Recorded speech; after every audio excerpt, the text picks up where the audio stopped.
Hello and welcome to Decision Models Demos. Today we're going to be looking at a multi-period optimization problem for cash flow matching. The file that I'm going to be working from is ch04x cash flow matching 0.xls, and this problem is discussed in the class book on pages 180 to 190.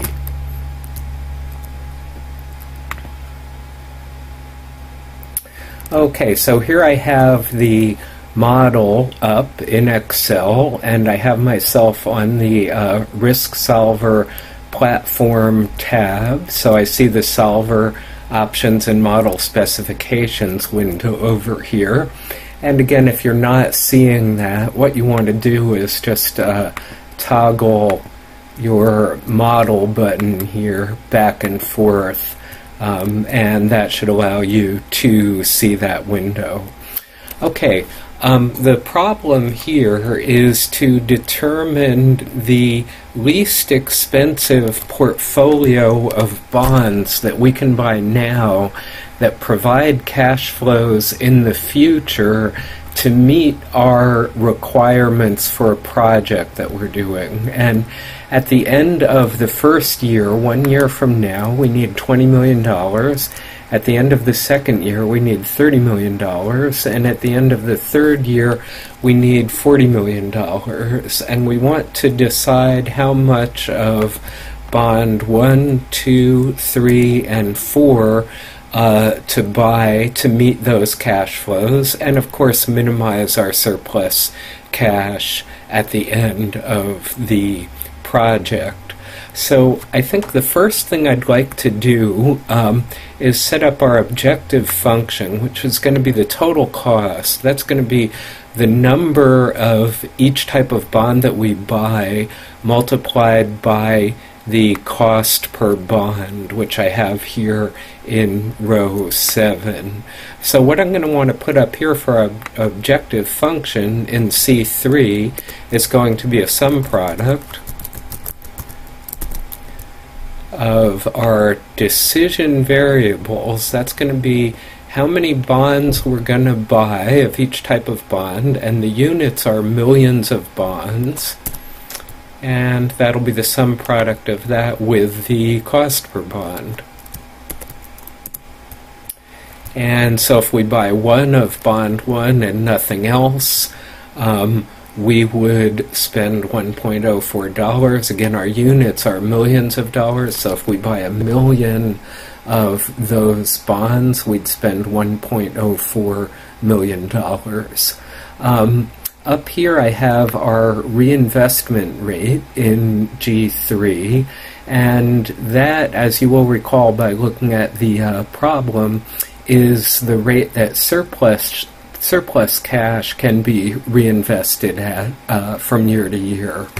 So I think the next thing I'd like to look at is our flow balance formulation. Now remember, for any multi-period problem, we're going to have a flow balance formulation. And this is very much like our production planning formulation, except instead of inventory we're carrying from one period to the next, we're carrying excess cash. So we can think of excess cash as our inventory, and the one slight complication is that the cash grows as if it were wood trees in a forest from year to year. Okay, so down here we've got our flow balance formulation, and we're going to start out with year 1 and work our way through to year 3. So the first thing I want to think about in year 1 is how much cash am I getting in from the bonds? Well, I think that wants to be, again, the sum product of the number of bonds that we own up here in C6 through F6, and I'm going to want to nail that down because I'll be able to repeat this formula with the sum product with what? the cash flow of each of those bonds at the end of year 1, which is down here in C10 through F10. And again, if we buy 1 of bond 1, we'd get, using our units of millions of bonds, we'd get $0.05 million at the end of year 1 from the bonds. What else do we have coming into this flow balance? We have, at the end of year 1, we have reinvested cash from the previous year, which the problem statement has told us is 0. And what do we have going out? We have demand. Demand in this case is the cash payments that we have to make for the project progress. And then we have anything that's left over, equivalent to our inventory, our surplus cash. And what's our surplus cash going to be? That's going to be what we would expect algebraically, which is going to be equal to cash in from bonds plus anything reinvested minus what we have to pay out for the project. So that'll be C17 plus D17 minus E17. Okay, now let's go to year 2. I think the formulation that I had for cash in from bonds is completely general, so I can just pull this down for year 2 and year 3. And let's continue now across with year 2, and our reinvested cash from the previous year is equal to our surplus cash from the previous year. But remember that surplus cash is growing at 1%, so we need to say times the reinvestment rate, and I want to nail down that reinvestment rate to make that $3, so that we can go ahead and make this a general formula. And then what's our surplus cash at the end of year 2? I think it's exactly the same as what our surplus cash was at the end of year 1. That looks like a pretty general formula to me, so I'm going to drag that down for years 2 and 3. And now let's continue. We've got year 2 completed. Let's continue with year 3. The only thing we really have to fill in is our reinvested cash from the previous year. And I think the formula that I've got here in D18 is a pretty general formula, so I'll just copy that down to D19, and that's looking good. And I think now we have all of the algebra in this model put together in a proper way, and I think we're ready to tell RiskSolver platform what our decision variables are, what our objective function is, what our constraints are, and ask it to go ahead and find the optimal solution to this problem. So let's go ahead and do that. I like to start by letting RiskSolver platform know what the decision variables are first. So I'm going to highlight those, C6 to F6, and then go up here to decisions, normal. And you see over here on the right, in the model tab of the solver options and model specifications window, it's listed our decision variables. So that's making me feel good here. The next thing I'd like to tell RiskSolver platform is what's our objective function, and our objective function is total cost that we of course want to minimize. So I'll say objective min normal, and once I do that, you can see it's got our objective function over here as C3 that it's going to try to minimize. So that's looking good too. The only other thing we need to tell RiskSolver platform is a little bit of information about our constraints. as usual, unless we're working with stock returns and allow shorting, our decision variables need to be greater than or equal to 0. So I'm going to highlight the decision variables. I'm going to go to constraints. I'm going to say normal, and then I'm going to say greater than or equal to, and I'm going to hard code a 0 in there. Then I'm going to say add. Second constraint that we need is, of course, the flow balance equations themselves, and those just get put in algebraically.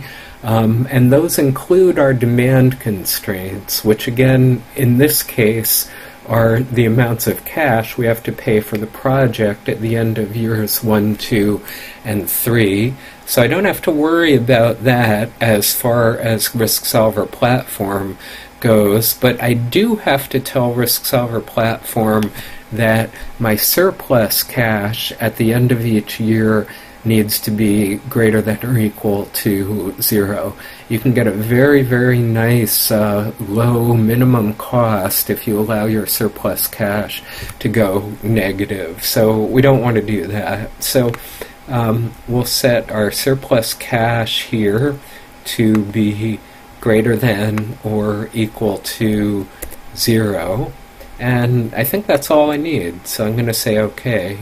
Now we want to think about what type of model this is. I believe that everything we've got in this spreadsheet is linear. I think there are no discontinuities, no if statements. I think that the first derivative of everything is smooth. We don't have any absolute values. So I think that's telling me that this is a simplex-soluble model, and whenever we know we have a simplex-soluble model, we want to tell RiskSolver Platform to solve it using the standard LP quadratic engine, which is its way of saying it's going to use the simplex algorithm to solve this. And we want to do that again because when we use simplex, we know we're guaranteed to find a global minimum. It might not be a unique global minimum, but we don't care too much as long as we find a global minimum. Okay, so we've got our standard LP quadratic engine, and I'm going to go ahead and say optimize here. And the good news is down here it says solver found a solution, all constraints, etc.